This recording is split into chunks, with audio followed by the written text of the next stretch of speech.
Hi, this is Sarah. And this is Rachel. And this is the Rippah Diaries, a podcast where we rip apart, episode by episode, the Vampire Diaries. Warning, this is a rewatch podcast. This episode definitely is going to include spoilers. For sure. Yes, this week we're talking about Season 1, Episode 21, Isobel. Obviously, an episode entirely about Isabelle.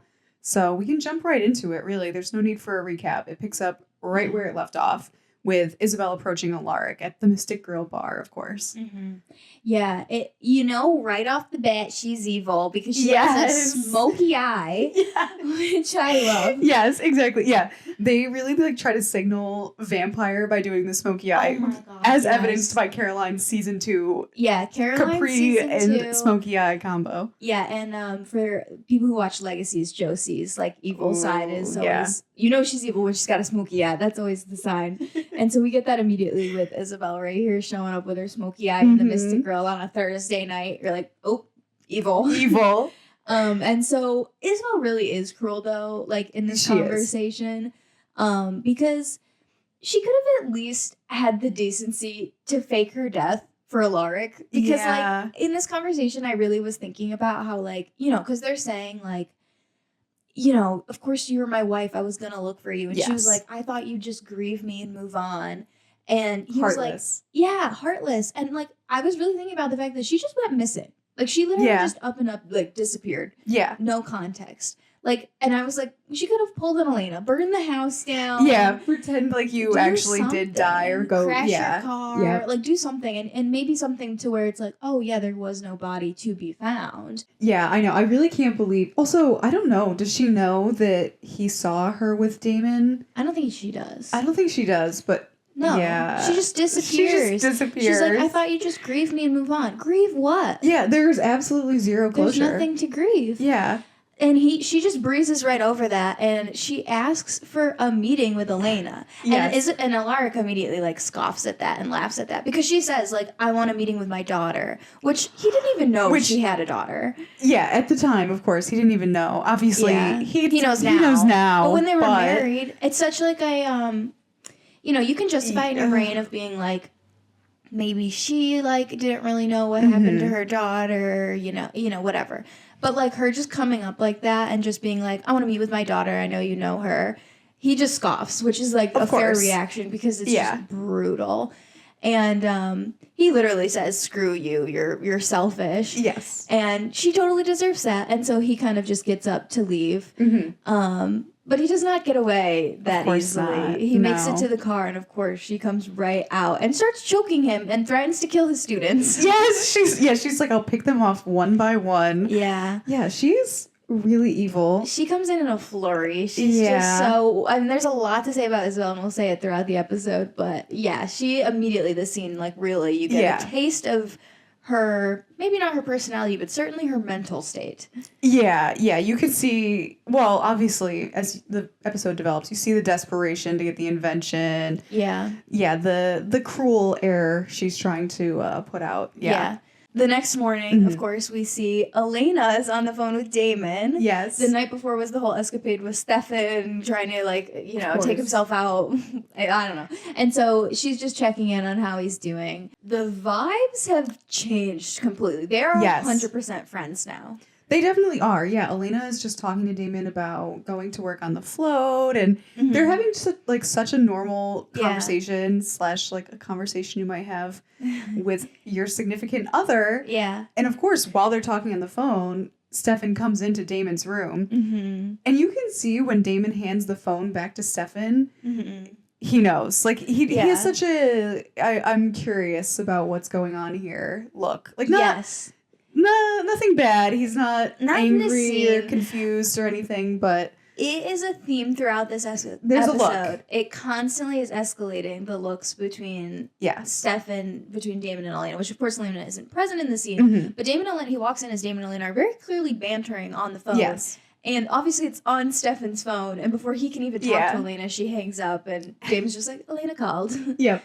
So the vibes have changed. I mean, they really have. We've been saying it throughout the season, Bloodlines when they went to Georgia was a very big one, obviously, that changed their vibe. And then Miss Mystic was a big one that changed their vibe. And then Miss Mystic straight into Stefan's whole struggle with his hunger thing has what got us where we're at. Like, there has been a shift that is put us on a course that is irreversible at this point. Yeah. Elena sees something in Damon, something human. Which there's a reference to that later on that I also think is interesting. Yes. Lots to say there. We'll get there. We'll get there. For now, back to Alaric at the school. Everyone's going to the school to like prep their floats for Founders Day. And Alaric assigns Tyler to head the seniors float for the parade. Yep. Because he saw some sketches and he thought he'd be good at it, which I just thought was funny. I thought that was an interesting reference. I always think that they drop the Tyler artist thing after the Career Nights episode. But I did actually remember in this scene, they obviously reference it. And then they do bring it back a few more times that I remembered. Interesting. Which, I just thought that was a funny little nod to that little personality trait we have for Tyler. We're going to have to count how many times. So this is the second time. Yeah, this is the second time. We'll keep a lookout for number 3. Because I don't remember I think it's anymore. way later on. Interesting. I'll tell you off screen. You guys don't get to know. The aside. Well, I don't want to do too many spoils, but okay. But yeah, so Matt's also there. He's helping. He's gonna help with the float. He looks helpless as usual. He's just there. Yep. And then Caroline uses Bing. Caroline Bing. Caroline Bing. I did notice she binged. Yeah. So she's searching for a float idea. Yep. She wants to look at. They're doing the Miss Mystic float for the Founders Parade. Different than the history class float. He said that was the senior class float. Oh, the senior class float. I know. Okay. I listened to it a couple of times because I was like, what float are they doing? I never caught that before. I always wondered. Yeah, he vaguely says it's like the seniors float. So Tyler's in charge of the float for the entirety of the senior class for some reason. Not a senior. Yeah, I don't know. Maybe it's like this. I thought the first time, like, maybe it's the Historical Society. I don't know. I don't know what it is. We'll look for it in the next one. But anyway, Caroline and Bonnie are definitely working on the Miss Mystic float, which, first of all, why does Bonnie have to help? She was not on Miss Mystic. Oh my God. Yeah, she wasn't even in the court. But anyway, of course, Caroline's doing a Gone with the Wind theme. Yes. Which is just interesting. Vampire Diaries loves to bring up Gone with the Wind all the time. I've been noticing that more and more. They do reference it all the time. It makes sense they're like in the South, but like they're in Virginia, not like Georgia. Let's relax. Which I guess they're filming in Georgia, so maybe that's where the maybe Gone with the Wind vibes came from. Yeah.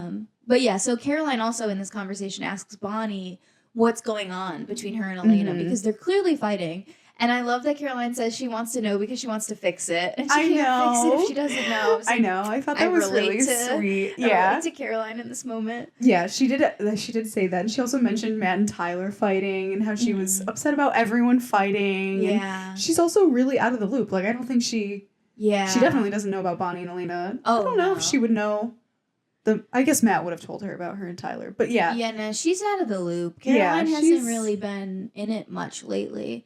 Yeah, no. One Miss Mystic and that was it. Yeah. And that was a very isolated episode for her. So she doesn't really know much of what's going on with anybody. Yeah, no. People who are trying to catch up. So Alaric earlier spotted Stefan and Elena showing up at the float decorating thing. And he pulls them aside to his classroom, obviously to fill them in on what Isobel asked. And we check back in just as Damon is arriving to the classroom. You can tell because Stefan and Elena's faces are both very shocked, distraught, upset. They clearly have already been filled in, but of course Damon just kind of saunters in to figure out, to see what's going on. Yeah. And he, basically asks what is going on. And Alaric says that Isabel's in town and immediately Damon's eyes go to Elena. Yes. The concern. The vibes. They've changed. I'm going to say it like 5 times this episode, but the vibes have changed. No, they really have. There was something else I note in this scene that really, I think, indicates the vibe shift. But Alaric is basically, Damon's asking him, what did she say? What did she want? All these things. And Alaric says, I didn't ask her a lot of questions. She just said my dead wife. My dead vampire wife. I didn't think about to ask about John Gilbert. Sorry, Damon. Yeah. So Alaric just says, she just wants to meet with Elena. Yes. Yeah. Because Damon is being like, how much does she know? How much what does she know about the invention? What does she want? And when Alaric does say, or I think Elena interjects, like, she wants to meet with me. Yes. But before that, after that, I guess, after she says she wants to meet with me, Damon says, you don't have to meet with her if you don't want to. Yeah. Which he immediately goes into, like, high concern mode. Yeah. Like, you know, he wants to know about the device and John and like get involved with all the scheming and whatnot, but he's not willing to like compromise Elena in order to do that. Like he's not willing to put her in a situation that makes her uncomfortable and that she doesn't want to do. But yeah, I think it's really interesting that Damon is the one that says this to her, and he looks so concerned for her, and he's like giving her such a genuine look. And I think it's really interesting that he's the one to say this in this scene. Yeah. I mean, I know Stefan and Elena both already know that she's threatened to kill people. That Isabelle has threatened to kill people. Oh, no, I was going to say... I'm giving the benefit of the doubt that we don't know how long Stefan and Elena were in the classroom before Damon showed they definitely up. could have already had the same conversation. For sure, Stefan could have said it. Every single person could have already said it to her. But it is the fact that the writers chose to only show us Damon reacting in that way. Says a lot about what the writers want us to think and feel about the relationships and the pairings going on here. Yeah, definitely. I agree. They probably did talk about it before, but yeah. Showing Damon saying it, I think, is interesting. And only Damon saying it. Yes. But, of course, Elena says, you know, I want to do it. I'll regret it if I don't. Yeah. So she's going to meet with Isabelle. Yeah. Yes. Meanwhile, we hear a snappy little vibey song. Vibey tune. As someone drives up to a foreclosed house. Which a mansion. As a rewatcher, you obviously know when you see that foreclosure sign. Yeah. But John steps out of his car wearing his little Wayfarer sunglasses that were so the style in whatever year this was, 2009. 2010, And he goes into Isabelle's house, her foreclosure that she's staying in, and he finds Isabelle with Sherry and an unnamed cowboy. I was going to say, I don't think he had a name. No, she has these two people in underwear just dancing together to this jazzy music, and she just says, he's like, "What's with this sideshow?" And she's like, "Sherry's a jazz singer that I picked up in a bar in Brooklyn, and the cowboy I picked up from a gay bar in Amarillo." Yes. And they're like, well, he's clearly not gay right now. The underlying context being Isabelle compelled him to just not act gay. I don't know. That was kind of odd. I didn't think about that. I was like, ooh. Yeah. Interesting. But she's teaching them French, so I don't know. I think it's something out of it, if nothing else. But I love Isabelle's vibes in this scene. It is fun. Like, her mannerisms are so interesting to me, because when she kind of dispels the two of them, and she's just talking to John, she just starts putting on hand lotion. Yeah. And she's just, like, rubbing her hands. It gives off such, like, an unbothered, cool, like, I'm just doing my thing and you're here. You're one of my minions. Like, that's the vibe she gives off. Like, just the choice of doing the lotion. I would be very curious if that was the actress's choice or the director's or the writers. Like, who chose that? Because all of these little things they do for Isabelle, in this scene especially, but in general, really gives off Catherine energy. And that has to be intentional. That has to be. I think it does. I mean, we know she's working with Catherine. Yeah. And again, we see later on that they have a pretty close relationship, presumably already. Yeah. So, yeah, it is interesting how much they're making her give off Catherine, which a first-time watch you don't really pick up on because we haven't met present-day Catherine. But, yeah, I did think that was really interesting. Also, it just shows how in control of the situation she is and how she has gotten John to work with her, even though he does not approve of what she is at all. Yeah. I think it's interesting, their dynamic. And what we learn about John in the end of the episode, I think makes that even more interesting. I'll talk about it when we get there. But it's just an interesting dynamic between the two of them. Totally, because John immediately calls her on that in this scene, the whole the dancers and how, they're not dogs, they're people. Yes. And he says, like, I don't accept your lifestyle. Yes. But they're clearly working together because they do have a common goal. The stuff we'll talk about later is, a factor, obviously. Yes. But the common goal is ultimately to get rid of the vampires. And we'll talk about more throughout this episode as to what causes are getting them to want to get rid of those vampires. But that is the common goal. And so they're both willing to sort of just deal with each other in order to make that happen. Yeah. And Isabelle also says in this scene, John what you're doing to get the invention, Yeah. not working. I'm doing it. Yeah, she literally goes, "You failed, John. I'm taking over." I do. That was a really good impression. Thanks. I love the way, she's like, "You failed, John." I don't know. There's something about it. So, I don't know. It's so It's just good. so matter of fact. Like, I am the baddest, and I will take care of this. Yes. Very Catherine, again. Yeah, such casual disapproval. It's so, it's really good. It's really good. So then we go into the scene at the grill where Elena has agreed to meet with her. And before Isabel gets there, we do see Elena sitting at her table, and Stefan's over by the pool table, which, of course, for vampires is within hearing distance. And so it's a really sweet moment between them right here. I do really like this moment. You know, there's all this chaos. The last episode was obviously super tumultuous for them with the whole Stefanov having flashbacks situation. And this scene, even still, you know, Elena is about to meet her birth mother for the first time. She's super nervous. And she says that to Stefan, that she's really, you know, she's giving off anxious vibes. And he's just, like, nodding his head. Yeah. And he, like, mouths to her, "I love you." And it's really sweet. It's really sweet. I do really like their whole dynamic. I love him listening. I think that's such a good... it's cute. Yeah, I think that's such a good use of, like, you know, using another vampire skill and also just having him around, but without... I don't know. It just plays really well. Yeah, we give Stelena a lot of heat in this show. Yes. But they really are very good at supporting each other in times of, like, intense stress and, like, you know, harmful situations. They're very good at, like, emotionally supporting each other. And that's really displayed in this scene. Yeah. So, love that. And then immediately Isabel shows up. Of course. Yeah, she steps right between them and right into Elena's view of Stefan. Yeah. Which, again, is another, like, kind of symbolic way of telling us where Isabel's position is in this whole situation. She wants to literally come between them. Yeah, exactly. And the first thing she says to Elena, she just says, like, "Hello," and sits down, and she goes, "You look just like her. It's eerie." Yeah. Which, obviously, again, showing her sort of priority, showing where she kind of sits is Catherine. That's the first thing that comes to mind when she sees her daughter. Not, "Hi, you're my daughter," or, you know, whatever. The first thing you would say to the child that you gave up when you were 16. Yeah. No, it's, "You look exactly like Catherine. It's eerie." Yeah. And, of course, Elena is immediately like, "You've met Catherine?"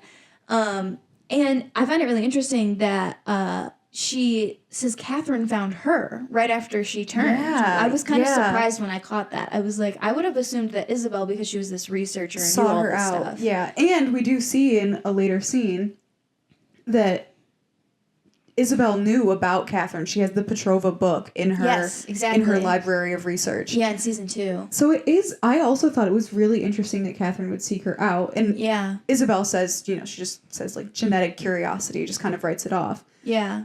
But I don't know. I don't know how I feel about that. I'm kind of surprised. It's really interesting. It, like, makes sense both ways. It's like, you know, in one way, Catherine is always on top of things. Yes. She knows if, you know, Catherine has this bloodline out there, she knows, like, where it ended up. She knows who's related. Like, true. You know, she somehow knows when they randomly get turned into a vampire. Like, and we also know that Isabel found Damon, so clearly she has it in her to just go find a vampire. Yeah. But maybe Catherine is a little bit quicker. I don't know. It's an interesting scenario there that they chose Catherine to find her first. The thing that I thought made that even more interesting is not just that Catherine found her, but Isabel also remarks that Catherine helped her get her daylight necklace, which aside, before we get back into that, this necklace, huge. It's massive. You could rip that sucker off in 2 seconds. So easily. Yeah, I don't know why that was chosen. Yeah, I know the rings obviously aren't perfect. We see that in the next episode. But true. But yeah, I just feel like having a huge necklace. I don't know, maybe it's like people wouldn't suspect it because it's so like... Even then, I feel like it's such an opposite of a staple piece. I can't think of what you call it. Like a fashion piece. I don't know. Really, that you can't wear it with every outfit. So if you knew someone that wore that every day, wouldn't you be like, that's weird? Yeah, why suspicious. Do you wear that every day? Yeah, why do you wear that huge stone? Yeah. Yeah. Really weird. So yeah, she mentions that Catherine helped her get the necklace. And Elena immediately counteracts all of this sort of Catherine energy and this weird vibes that Isabel's bringing to the table by immediately asking who her father is. And Isabel right away shuts that down and just says a teenage waste of space. Clearly, she does not want Elena to have any indication of who her father is, which is, again, so cruel. She's so cruel this whole episode. Yeah. And, Elena just says, like, a name would be nice. And it's so sad. It is. Like, Elena just, plummets emotionally throughout this scene. It's really devastating. And that's, like, the first really heavy blow of being like, I'm not even going to tell you who your biological father is. Yeah. And then, of course, she deflects this whole conversation by saying, why did Elena choose Stefan? Why not Damon when he's, like, right there? Mm-hmm. Or is she like Catherine and she enjoys them both? Which, again, cruel. Yeah, very cruel. I don't have much more I can say on that. It is she is just being very cruel and just poking. And even comparing her to Catherine, which she does end up saying, she in the end she says you're nothing like Catherine. Yeah. But I think even the comparison in this conversation is very hurtful because Elena knows. She knows most of the backstory by now. Yeah, and Stefan and Elena both make really uncomfortable faces at that mentioning. And of course, Damon is outside. He doesn't get to hear any of this, but he and Alaric are outside waiting. Alaric says something about how Isabelle wouldn't let him inside. Mm-hmm. And this is where actually we get a pretty good conversation about the whole humanity switch thing. Yeah. We haven't had a ton of info about it in this first season thus far. Mm-hmm. This is the first really substantive episode where we're finding out sort of a little bit how it works because Alaric says to Damon, I don't get that. Like, I don't get the no humanity thing because, like, Stefan seems fine and, like, you're a jerk, but you're fine. Like, I still see something that's, like, human in you. Yeah. And so Damon does start to sort of explain that. And I don't know. He explains it correctly, but there's also a lot that I disagree with in this conversation or don't, like, believe necessarily. Yeah. Season 1, there's always room for sort of error because they didn't necessarily know where they wanted to go with it. Yeah. But yeah, Damon did mention in this conversation that it's a vampire's instinct to turn humanity off, which, I get it. Like, once you kill someone or to be able to kill someone, I can kind of understand that. But later on, they say that, like, eventually you basically can't turn your humanity off. It always finds a way to creep back in. Yeah, So I don't know. I just felt like that was kind of, like, conflicting, which could be chalked up to season 1. Yeah. But, I don't actually chalk it up to season 1, like most of the things in this, because I also think it is mostly Damon kind of lying to himself. Because it gets talked about a lot that, like, you can flip off your humanity, but then we've also heard, like, Damon says something about Stefan at some point, about how Stefan's switch is fried. He can't actually even switch his emotions back on or off anymore. I don't remember what season he says that in, but he says that at some point. And then I think Rose says that in season 2 that, like, you can't, like, once you're a certain age, like, you can't really even flip your switch anymore. It's, like, just a lie and you just pretend that you can. And so then I was kind of thinking about all of this and, like, Isabelle is, like, a pretty new vampire. She's only been a vampire for 3 years, I think, 2 years, something like that. Yeah. It's only been a few. And that tracks with the vampires who we have seen turn their humanity off, Elena and Caroline. Obviously, Stefan is a different story. He was literally compelled to turn his emotions off. Yes. But Elena and Caroline both did it within, like, the first few years of turning. So I think for a newer vampire, you actually can turn your emotions off, just, like, point blank. Like, sorry if the podcast is snapping. But, like, I think you actually can turn it off fully. But I actually think as you get older, it's not a humanity switch so much as a humanity dimmer. Yeah. You know what I mean? That's interesting. It's like, yeah. I feel like you can turn it off to some extent, but it gets harder the older you get, is the sense that I get.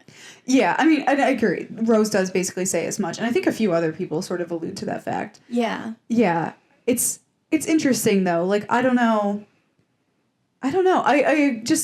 I guess, once Lots you of age. things Well, why about would that. it, I don't know, why would it correlate to age? I don't know. I guess there's a lot more to think about there that I don't know. It's maybe like when you're, as a human, when you're a teenager, you're so emotional. There's, like, so much going on there. But as you get older, you kind of just control it and, like, mellow out. Yeah. Because, I mean, think about the originals. It was never a plot in the originals about turning your humanity off. True. Like, no. But in Legacies, we do see some of the young vampires turn their humanity off. And they are only vampires for max, like, a few years, not even. So, I don't know. It's very interesting. It's something I think, again, we're going to have to, like, keep our eye out as, like, the seasons go. And, like, yeah, I don't know who's definitely the next one to turn their humanity off, but probably Stefan. Probably. Yeah, you definitely have the wheels turning. I gotta remember to watch out for that and think about that. And I think, again, in this conversation, Damon is the prime example because Alaric says, like, you haven't turned your humanity off. And Damon's like, of course I have. That's why I'm so fun. Which I don't know if he means, like, that it's off right now. I think he's kind of trying to, like, allude to that, but it's clearly not. Like, not even at all. Yeah, see, this is more of where I see the line to himself. Like, I definitely see what you're saying about the humanity switch, but I wasn't thinking about it as much related to that as him lying to himself. But he's clearly lying to himself about having his humanity off. Whether he even actually thinks that, I feel like he could not possibly think that. In fact, I'd be surprised if he really ever truly had it off because he spent 145 years looking for Catherine. Yeah. The only time I think we know for sure that he had it off was in the 50s. Yes, of course. You see him flip the switch in the 50s. But after that, I don't know if there's really any record, like, canonically, that he actually has ever had it off. Let's get back into the Isabel-Elena scene, because they're still inside talking, and Isabel calls out, at least what I've been thinking, and what I think most people would be thinking to Elena, which is, there is no way Elena could just remain human with Stefan forever. Yes. You will either have to turn or you will have to die. That is the reality of being in love with a vampire. Like, even if you live a whole happy human life, you still die and they still live. Like, that's just the nature of the relationship there. You also eventually reach an age that they're just very clearly not at. So that's a 17-year-old going to be dating an 80-year-old? No. So probably not. So that's kind of where we jump back into. Yes. And again, is Isabel's whole point, which is, I want the invention, I know Damon has it, and I know that he will give it to you, so you need to give it to me. So, yeah. It's on you if you don't get it, and people will die. Yes, people will die. That's the big thing, that she really threatens to kill basically everyone in Mystic Falls and just gets up and leaves. And poor Elena is left there sitting at the table crying. And, of course, Bonnie walks in right at that moment.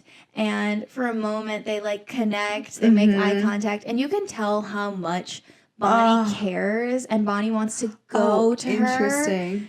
I mean, she looks like she cares. Like, she's definitely like, that's my best friend who's upset. But she's also like, she spots Stefan at the exact same time, and she turns around and, like, leaves. Yeah, I was more thinking about, which I agree, Bonnie does look like she cares, but I was more thinking about Elena's look in this. She is literally giving pleading eyes emoji. Yeah, like, please. Like, she's like, please come talk to me. It was breaking my heart that Bonnie she just turns and walks away, which, of course... Yeah, Stefan, like, kind of nears to Elena when she does, but... It was the timing. Like, as soon as you could see just the slightest flicker in her eyes of, like, that's my best friend and I care about her, but then the immediate, like, acknowledgement of, like, oh, Stefan's there, I'm gonna leave. Not ready to deal with this. So she leaves. Scene ends. Elena's left sobbing. Yes. Meanwhile... Back at the Gilbert house, we see Jeremy is... calling Anna, leaving her voicemails, and, he just leaves her a voicemail, and Jenna's there. She's just putting mustard on bread. Yeah, That's all she's doing. Something. Yeah, they didn't know what they were doing there, but, yeah, Jenna, asks where she's been. She says she liked her. She has, like, a fire in her. Yeah. Yes, so...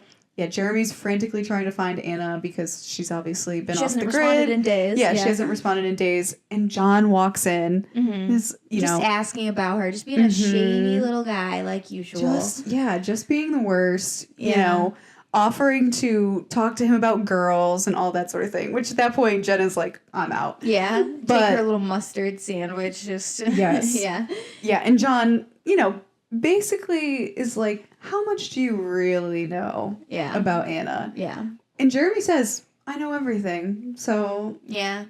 They don't really acknowledge it, but it's like a weird... It's the song and dance. It's a little song and dance. Yeah. And then that's kind of where they leave them off at for now.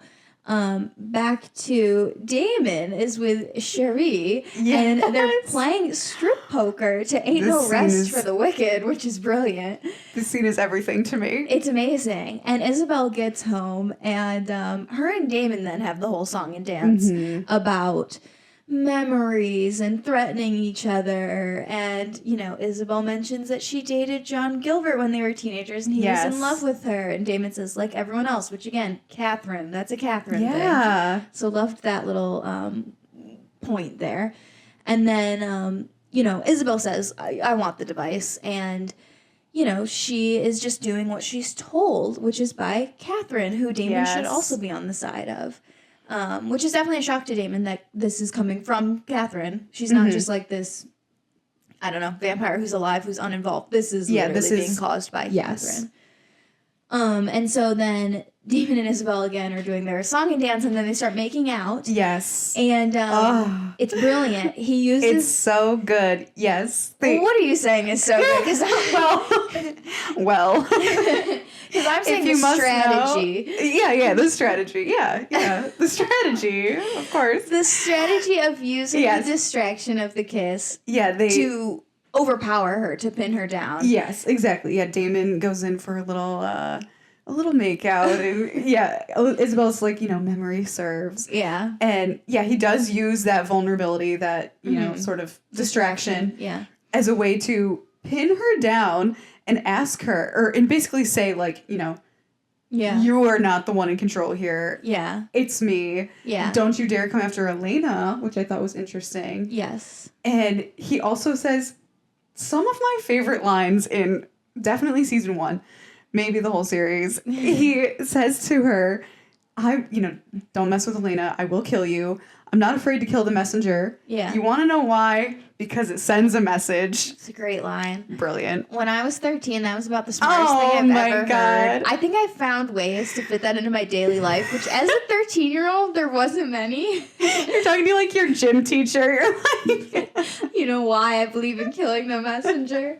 It sends a message. Yeah, I don't know. I was obsessed. Like, okay. I loved that line. I love it to this day. Yeah. It's great. And he says, if Catherine wants the device, tell her to come get it herself. Tell that little bitch to come get it herself. Yeah, exactly. Oh, he's so good in this scene. It's a great scene. Yeah, messing with Elena, bad move. And yeah, it's really good. And immediately shifts the little dynamic they've got going on there. But also not entirely. So we've got Elena at home. I don't know now if we've shifted into the next day or if that Isobel Damon one was also the next day, but at some point right in here, next day. At some point, next day. So Elena's at home. She's presumably getting ready to go to the float decorating thing that's going on. And Bonnie knocks on the door, and Bonnie says that she was feeling really guilty walking away from Elena when she was clearly crying at the grill. Yeah. She couldn't sleep last night. She felt so bad about it. And Bonnie and Elena are just the best of friends in season 1. I know. I literally was glad they're back. I know, I'm glad they're back. I was literally tearing up when we watched it, when they hugged. Because it's just so emotional for Elena to have gone through that. Because she does say, like, you know, I met my birth mother and it was awful. And they immediately hug each other. And you can tell that for Elena, it's such a release and a relief to be like, to be able to talk to Bonnie about this. To, your best friend. And anyone. Yeah. Yeah, but especially your best friend. Obviously, Stefan's all in the know and whatever. It's not the same. But to tell your best friend and to be able to just cry and, like, hug it out, like, it means so much. And, you know, I it only makes them stronger to have gone through this to, like, get to this. It's really cute. I love it. I do, too. Yeah, no. Crying and hugging it out is always the move. And you know who should cry and hug it out? Matt and Tyler.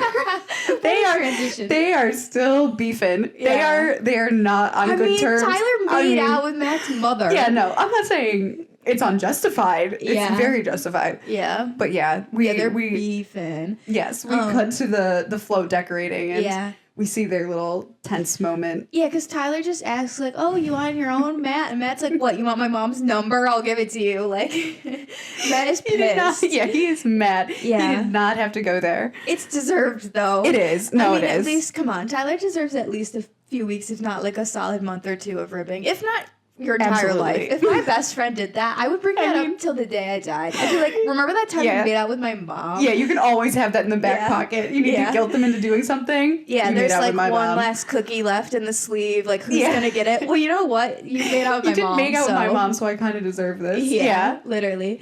Yeah, and Tyler does, he seems very apologetic. He tries to say, he tries to sort of apologize, and Matt is just like, you're a dick, end of story.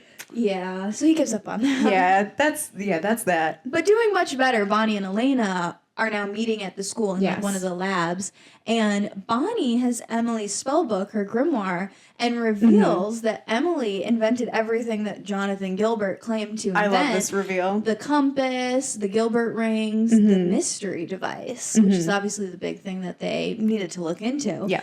And so they're looking through the grimoire, and they find that mystery device, and Bonnie reveals that it is a weapon against vampires. So big little learning there. But also, how does Bonnie know how to read the grimoire? It's in some sort of foreign language that, like, which we hear when they open the tomb. Somebody says, is that Latin? And then somebody else is like, that's not Latin. That's not Latin, yeah. So what language did she learn to read this quickly? I don't know. Maybe Graham's had, like, a pocket dictionary that she could use. English to the lost whatever. English language. English to which, I don't know. Yeah, I just thought that was funny. Because she just, Elena's like, oh, the device, like, what does it do? And Bonnie just, reads it really quickly. And it's like, oh my God, it's a vampire. Yeah, like, you're sure Isabel wants this? Yeah. Yeah. That's what she did the whole time she was gone, was just learning how to read this that's language. why she couldn't be in, like, 10 episodes. Yeah. She was just learning this language. She had to learn a whole new language. Yeah. Anyway. She had her Duolingo. She was she was in there trying to translate, my name is Bonnie. Yeah. Into which language? Pismato's Bonnie. Pismato's Bonnie. Actually, that might be what it is. You never know. But anyway, so they get done with that, and they go back to the float decorating that's going on. And Jeremy comes right up to Elena, and, you know, he asks about Anna. And Elena's, like, shocked. Like, I didn't know you were still talking to Anna. But he's like, I'm worried about her. She hasn't talked to me in days. Yeah. And he reveals to Elena that he knows everything. And that he knows Elena is a liar. He knows what Anna is. Yeah. And, like, he knows literally everything. Yeah. That's basically what he says. And he, like, storms off before Elena can get, like, much more information than that. But it's pretty jarring for her, obviously. Yeah, it's a lot. Yeah, he's very concerned and upset. And they were pretty much dating. So he's like, if you are lying to me, like, don't. Yeah. You need to tell me the truth. Yeah. Yeah, he's very upset. He's calling Elena out. He's like, you're a liar. Yeah. All these things. Then he just storms off, of course. Yeah. And before Elena can even get a second to recover from that, Isabel shows up with her little compelled sidekicks, the cowboy and the dancer. And, it's just awful. Poor Elena. They just start threatening everybody. Yeah. Which, of course, the funny thing here is... Yes. I like Isabel just for this scene alone. She's telling Elena, you know, I want to be involved in your life as your mother. Not actually, obviously. But she says she's been studying up on her friends, whatever. She knows Bonnie is the witch friend. Steer clear of her. She knows Jeremy's her brother. And then she says, and I know Caroline Yappy over there. She told me all of this. She's the one who told me all of this. I didn't even say who I was. I'm a complete stranger, and she told me your life story. I didn't have to compel her. She just did it. Yep. And then she points out Matt, and she's like, oh, you know, your ex, Yappy's future ex. Love that. I was like, that was pretty good. She got her. She learned all she needed to know from that conversation, clearly. Yeah. So she knows all the friends, and, you know, she's really hitting home. She's like, I know them now. You're getting this invention, or things will start happening to them. Yeah, I no longer need to just kill random people in Mystic Falls. I know where I can hit you and hit you hard. Yes. And that's what she does in this scene. Immediately, she starts pointing to Matt under the trailer, who's, like, fixing, I don't know what he's doing. And they notice something's rusted or whatever, and the cowboy jumps up on top, and all it takes is, like, a little jump, and it breaks, and it crushes Matt's arm under the trailer, pinning him down. And Matt literally, I think, would have lost his arm if Stefan wasn't there. Yes! So, Tyler rushes over with a couple other people to start lifting this trailer off of Matt's arm. It doesn't appear to be budging at all. It would not have moved half an inch. Yeah, it's not going anywhere. Stefan comes over, and obviously it lifts. Yeah. But Matt would have literally died if Stefan didn't happen to go to this float decorating event. Maybe Mystic Falls General could have saved him, but he would have lost that whole arm. Doubtful. Yeah, it's doubtful. Yeah, so luckily Stefan was there, and he stops it, and they get Matt out. But then, immediately, Isabel kidnaps Jeremy. Yes. Just is gonna, like, hold him for ransom. So, a lot going on there. Yep. And we get a glimpse at again, Matt, who was just pissed at Tyler because he literally has his arm is like broken. His arm hanging is off. His arm is like in Harry Potter when he gets rid of the bone. Oh, yeah. It's like flimsy flopping. Not actually, but in my head. Yeah, and he's like, if Tyler, you can't drive me to the doctor. If Tyler's the one taking you to the hospital, I'm not going to the hospital. I'm fine. Yeah, he's like, I'll risk it. Yeah. I don't need to. Yeah, I'll wait for the ambulance that's like 20 minutes away. Yeah. Okay. Yeah. So he really hates Tyler. That's established in this scene. Yes. Nothing else. And Caroline calls him on that. She's like, you are so dumb. You're going to hospital now. Yeah.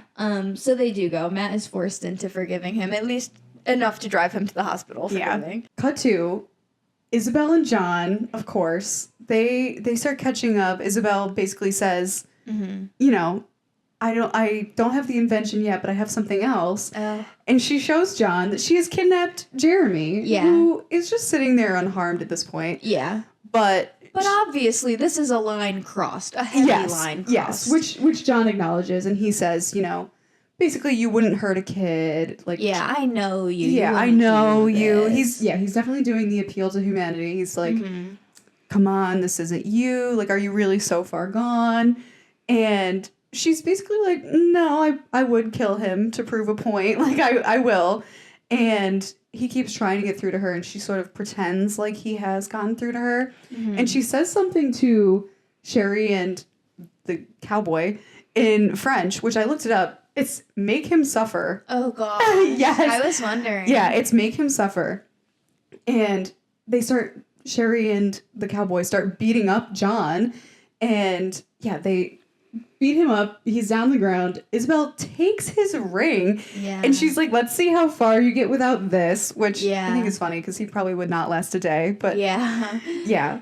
Back to Elena, Stefan, and Bonnie are meeting at the school. They are talking about that they need to get the device because obviously, clearly, Bonnie's in the know now that Matt's like been injured because of this. Yep.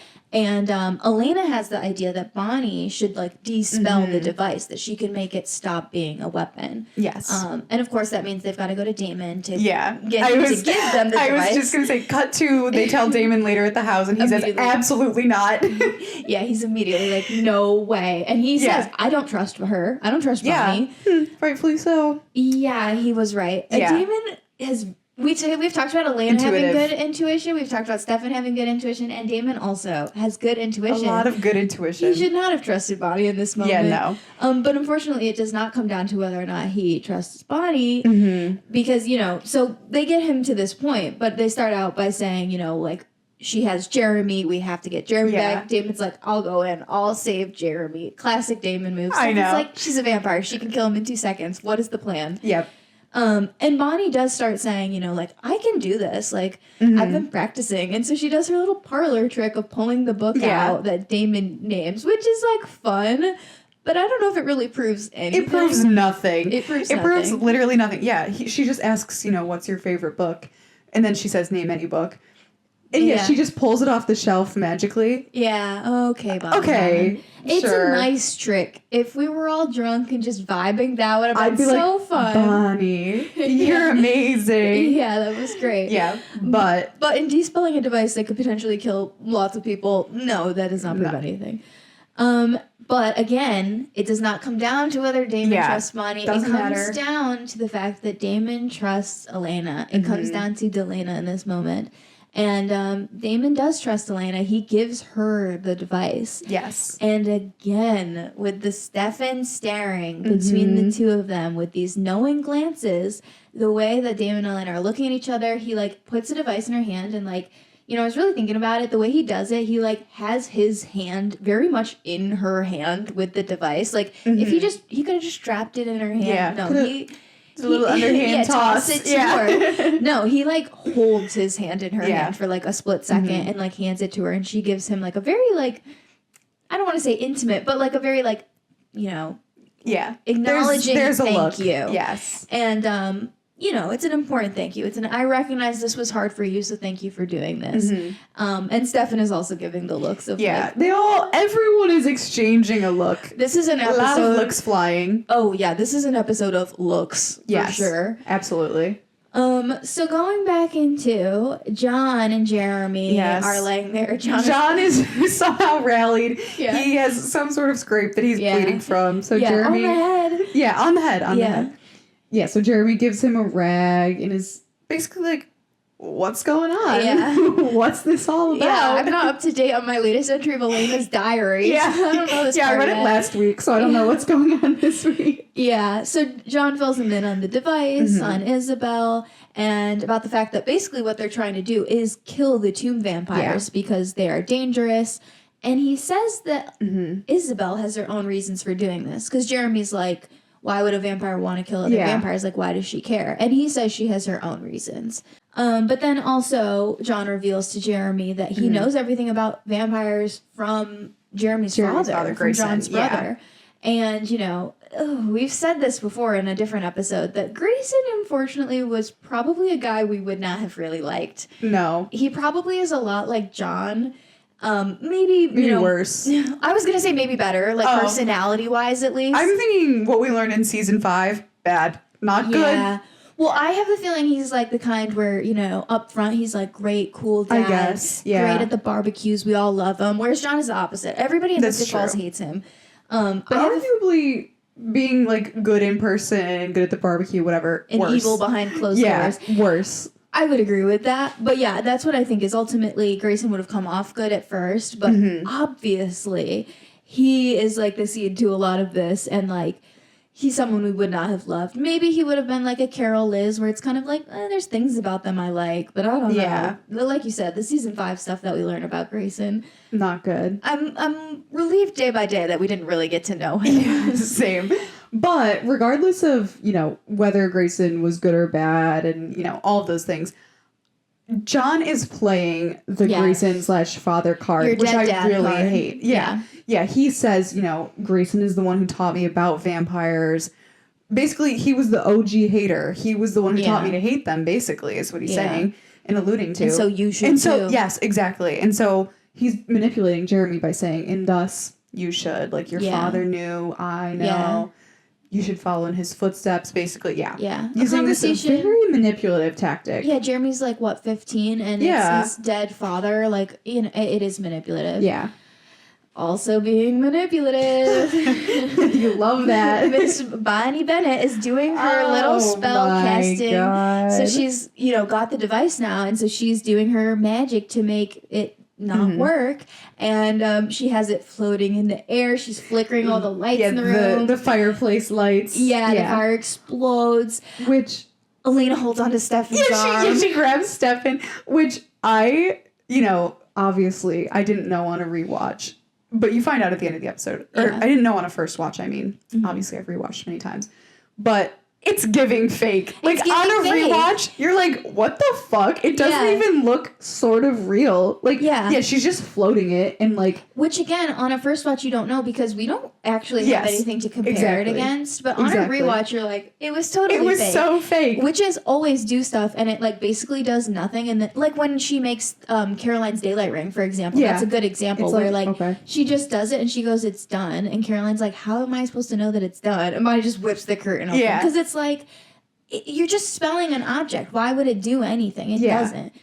So clearly it was just so fake. But everyone buys it. She says it's done and she hands it over. And they're just kind of like, okay. Except Damon does look obviously doubtful. He looks... Damon does look skeptical. Which, again, I think we can attribute to his time near witches. I feel like he's probably like... He does know. Curious. Like, yeah, exactly. He's at least suspicious. But yeah, he's suspicious, but he is willing to let Elena run the show on this one. Yeah. So the next step is give Isabel the device. Isabel, yes. Which they meet in the town square. Yeah, which, you know, they are using the town square a lot in this season. Yeah, and they are. Again, this and then the next season or next scene. I'm wondering, why didn't we just get Alaric an apartment? Like, why did all of the budget go to the town square? But I guess they're getting good use out of it. They are. So they meet in the town square, just Isabel and Elena at first, for their hostage negotiations over Jeremy. They do, yeah. And Isabel at some point says, do you really think that I came alone? And her little minions show up. And Elena says, do you really think I came alone? And out of the shadows comes the most beautiful sight. Yeah. Yeah, Stefan and Damon appear from the shadows. Yes. It's a great look for them. It's amazing. And, Isabel looks almost proud of Elena in that really stage. She's like, okay. Yeah. And so she immediately says, call home, ask for Jeremy. Yeah, he'll be fine. He's fine. And she does call Jeremy, and he confirms he's at home, he's fine. John's a little injured, but they're okay. And also Jenna in the background is, like, joking. She's like, yeah, we're all laughing that he got injured. It's like, Jenna, he got beat up. We're not laughing. I know you don't know, and usually this would be okay. Yeah, she doesn't know, but Poor Jenna. Just never understanding never what's in the going on. loop. Never at all. And then, of course, Elena being Elena speculates then after she gets off the phone, like, oh, you were never going to kill Jeremy to Isabel. And Isabel she says, you were never going to hurt him. And Isabel was like, I was ready to kill him. Actually, I was going to kill him. Yeah, I was fully prepared to do that. Yeah. And she says, like, don't look for any redeeming qualities in me. Yeah, there are none. You're not going to find them. Yeah. And, but then Elena says, but you took a risk thinking that Damon would give me the device, which I don't know how those two thoughts correlate. The we just needed to hit A and B. Yeah, we just needed to get from one thing to the next. So she says, you took the risk with Damon. Like, how did you know he was going to give me the device? And Isabel immediately, no doubts, just says, because he's in love with you. Yeah, which I love the looks. Damon is like, oops, like, I've been caught. Like, uh-oh. Yeah, and he kind of does a side look at Stefan, like, does he hear that? Is he hearing that? And Stefan just looks so uncomfortable. Yeah, I thought it was really interesting. I was looking a lot at Stefan in this scene again because this is such a looks-heavy episode. Yes. But yeah, I was looking at Stefan, and I think it's really interesting that he just sort of looks down in sort of an uncomfortable way, but it's not reading as angry. It's not reading as surprised. Not at all. He knows. He knows.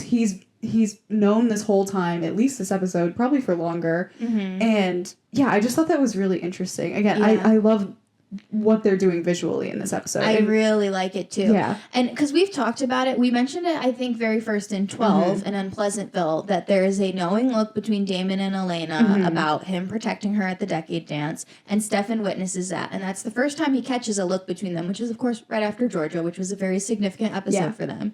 But this one has been full of it. So at that point when Isabel says, Damon's in love with you, Stefan does not look surprised. He has really no reaction to it other than basically embarrassment to be like, God, this is out in the open now. Like, this is a thing we have to deal with. Yeah. It's definitely true, but now we got to deal with that. Elena, we don't get much of a reaction from. There's a lot going on. And she basically just hands Isabel the device. And her reaction is like, thanks for being such a disappointment. It really keeps my own mother, like, perfectly intact in my mind. Yeah, it keeps the memory of her preserved. Yeah. Which is, again, so unfortunate. Yeah. And then Isabel, again, like, is just deflecting and says, as long as you have a Salvatore on each arm, you are doomed. Catherine was smart. She got out, but you are not Catherine, Elena. Yeah, which a lot to unpack there, too. I think it's really interesting that Isabel would say, as long as you have a Salvatore on each arm, you're doomed. Catherine is the one that doomed them, not the other way around, which, obviously she's Catherine's friend and she's on her side. But I don't know. I just think it's really interesting that she phrased it that way. And to me, this phrasing was, again, cementing, like, where Isabel's allegiance lies, which is with Catherine. Because, again, this all of her framing is very generous to Catherine. It's always favorable towards Catherine. And I kind of wonder, too, if part of her is being like, get away from Stefan and Damon because Catherine's going to want them back. I think there's almost that's a possibility, I think. Yeah. I'm also wondering, how much does Isabel really know? Could Catherine be lying to her in some ways? That's always a question. It's always a possibility with Catherine, so... Oh, 100%. Yeah.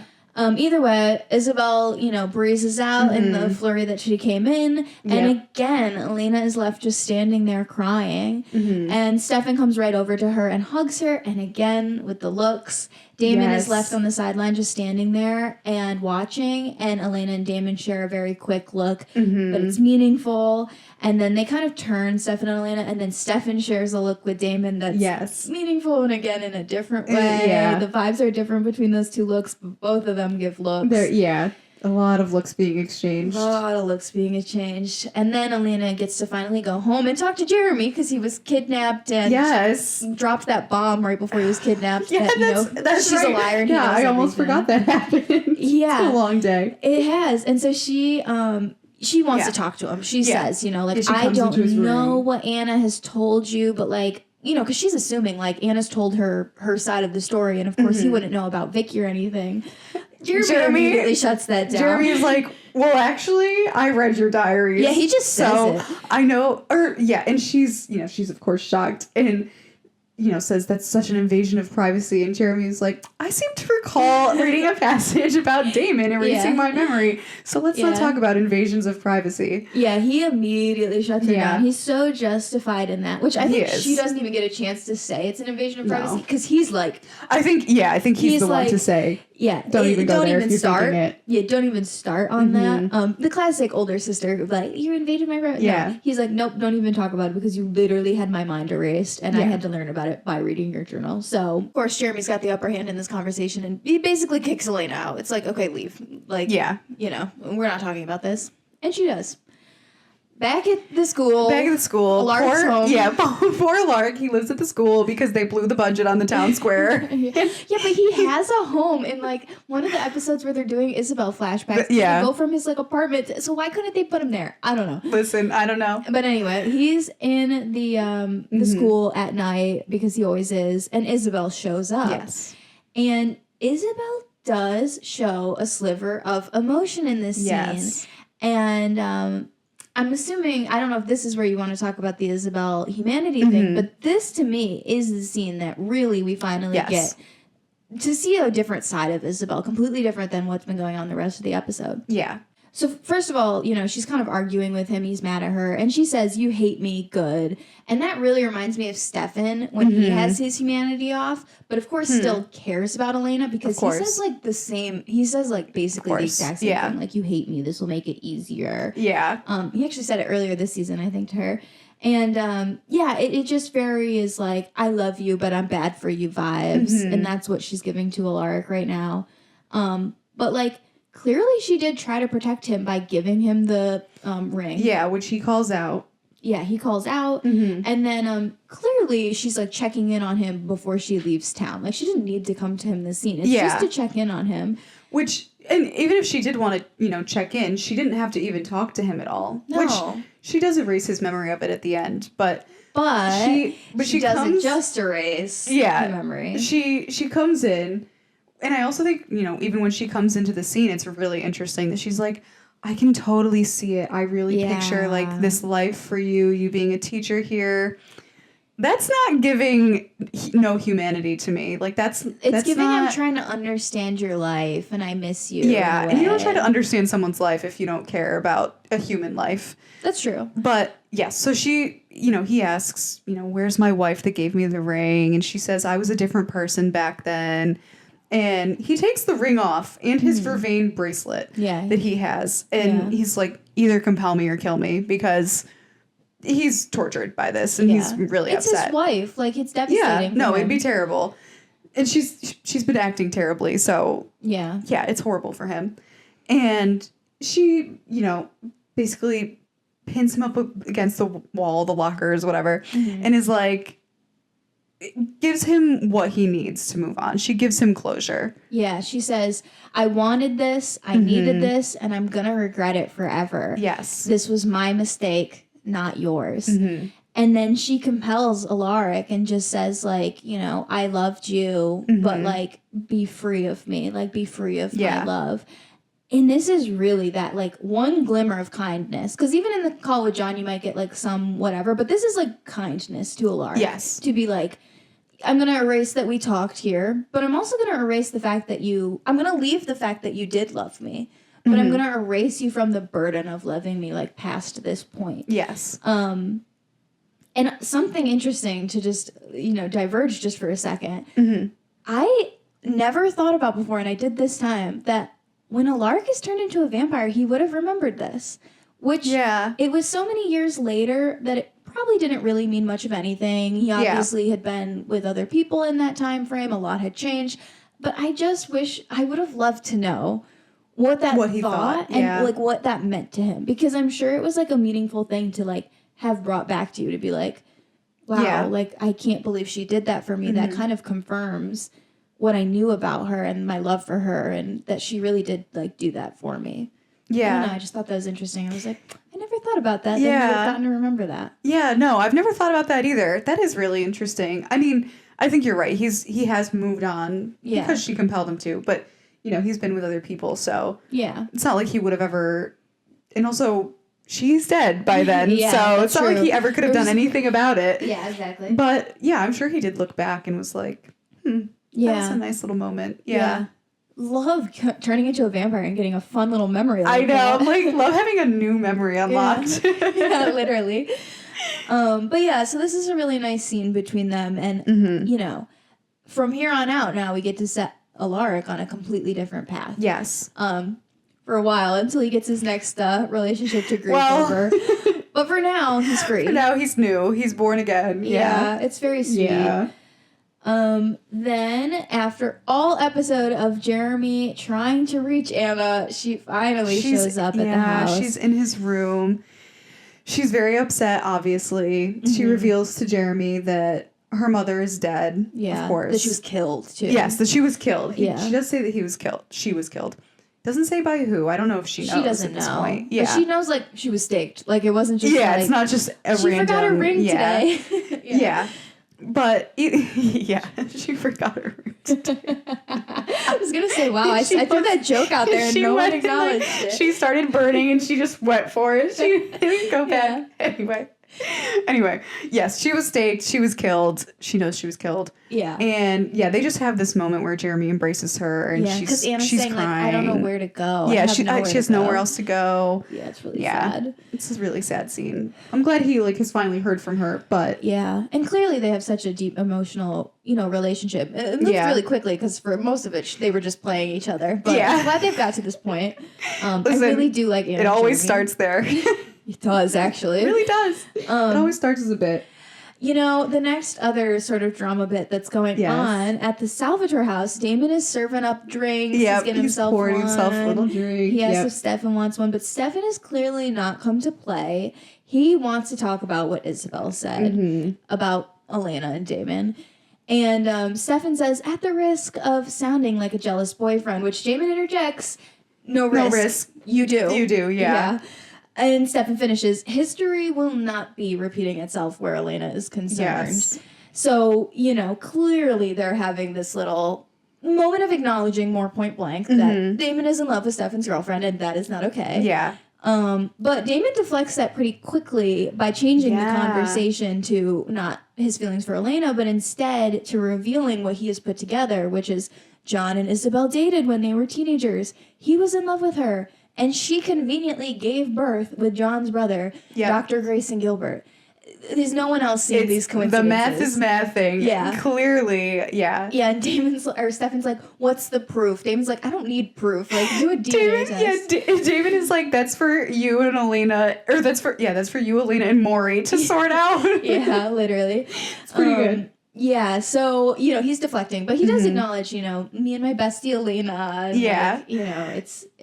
They're dancing. They're dancing. Oh, yeah. Damon does get his last little dig in. He's like, when Elena needs a friend to talk to about this, tell her I'm here to talk about anything. Yep. But speaking of John and the whole fatherhood thing, we see John, he's at home icing his wounds, and he gets a call from Isobel. Yep. She has left the Gilbert device and his ring at the door, and she says Catherine wants all of the tomb vampires dead, and Isobel wants to add Damon and Stefan to that list. She confirms that she and John are Elena's parents. Yeah. Elena's our daughter, and we owe this to her that she not have any vampires in her life. Like, we get her out of this life. Yeah. And again, she does state in this scene that Catherine is the one who wants the tomb vampires dead. And I think that is her motivation primarily. But I do think this also shows a glimmer of humanity, that she doesn't want Elena to be involved in this life. And this combined with her scene with Alaric. I mean, Isobel said to Alaric, this is my mistake. I will regret this forever. Yeah. I think her humanity is on. And I think she is being cruel to Elena, to everyone, specifically to burn those bridges. I think she is cruel to the people that she loves because Isabel doesn't want this for the people she loves. Yeah. Elena and Alaric being those people. Yeah, I think that's a really good point, and I think it's very true, and it tracks with a lot of vampires that we have seen turn their humanity off. A lot of them go through that cycle of pushing people away because either they're trying to protect them or they just want to isolate for whatever reason. My point is more that I do think Isabel just has her humanity on. I think it's like Damon, where it's like, she's just in denial. Maybe, yeah, exactly. Maybe, sure, you can shut out some of the things and like kind of pretend they're not happening. Like, I think Damon has his on, and he's killed people, and like he's fed on people and done bad things. I think she could easily break Matt's arm and be like, still have her humanity on. It's hard because we just don't know enough about her. Yeah, that's it's like pure what this speculation. Comes down to. But yeah, I think for it's me, on. I like strongly disagree. I'm like, I think it's off to some degree. I just don't believe that this is because like John, who does know her, says like this isn't you.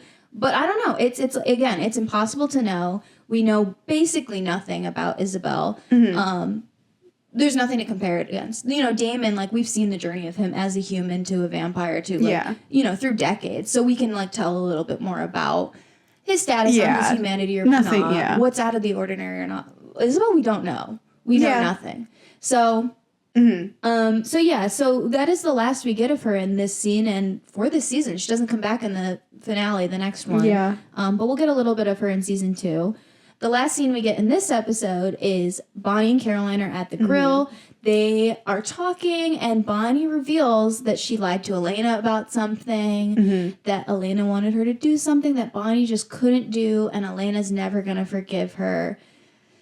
Which clearly we as viewers, she is very vague to Caroline, but as viewers we know that must mean that, the only thing going on was the Gilbert device, and Bonnie must have just not despelled the Gilbert device, which I get Bonnie's motivations. Like, I do understand. I do agree with, like, she says to Caroline, Grams would have never done it. And I agree. Grams would have never just dispelled the device. Like, that makes sense.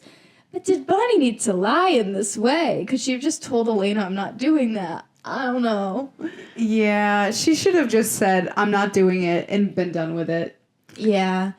It's a little shady, Bonnie, but you live and you learn. We'll see. We'll see how that plays out in the next one. There's obviously basically the whole episode is about how that plays out. So we'll get into that then. Yeah, totally.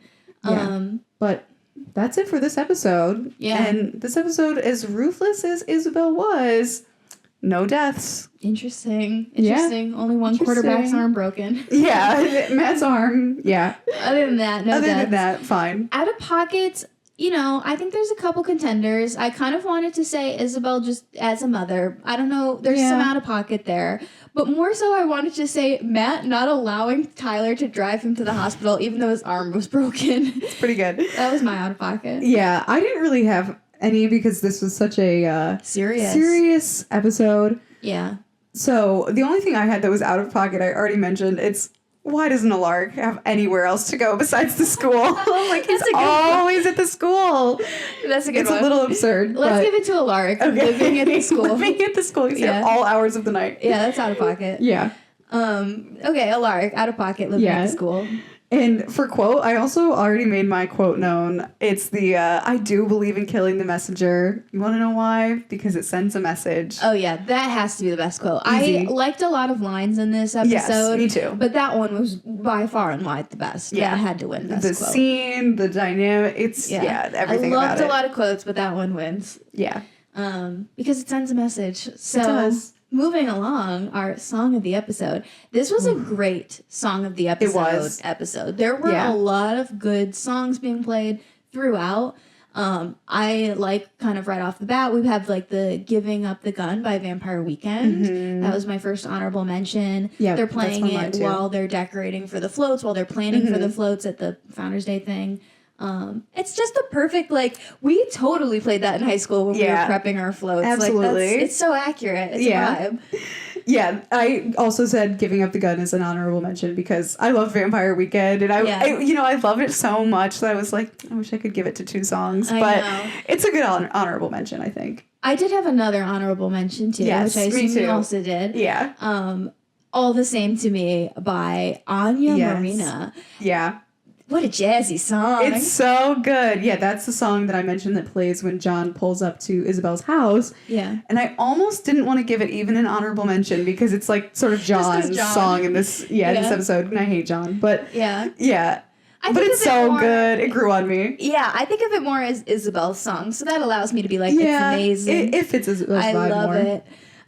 And then another Isabel vibe, she brought the good music with her. She did. Is, of course, when Damon goes to see Isabel and he's playing strip poker. Yes. They're playing to Ain't No Rest for the Wicked by Cage the Elephant. Yes. And then it, of course, goes into the scene of Damon, like, wrestling with Isabel. And, oh my God, it's perfect. Everything about that scene, perfect. The lines, the song. Yeah. Yeah, I'm comfortable saying that's the winner. Yeah, easily the best song. If not, like, honestly, one of my, like, top songs. Maybe not in all of Vampire Diaries, but at least in season 1. Definitely in season 1. I really, really like that song for Damon, and I really wish, actually, that we had got it again, because that feels like a song that they could have played another time. Mm-hmm. I would have been fine with them playing it 2 or 3 times when Damon is up to something, because it fits him so well. It does. It definitely does. So, our best song of the episode, Ain't No Rest for the Wicked by Cage the Elephant, we will be adding that to our best song of the episode playlist, which is on Spotify. You can find that linked in all of our various bios and descriptions. Go listen to all of the other best songs. We only have one more song we have to add to the playlist, so I'm really excited. You can also check out our Instagram and our TikTok, where we post lots of clips, edits, memes, all sorts of fun things, so go follow us there. And you can listen to the episodes on Spotify and Apple Podcasts, and you can watch the video version of the podcast on YouTube.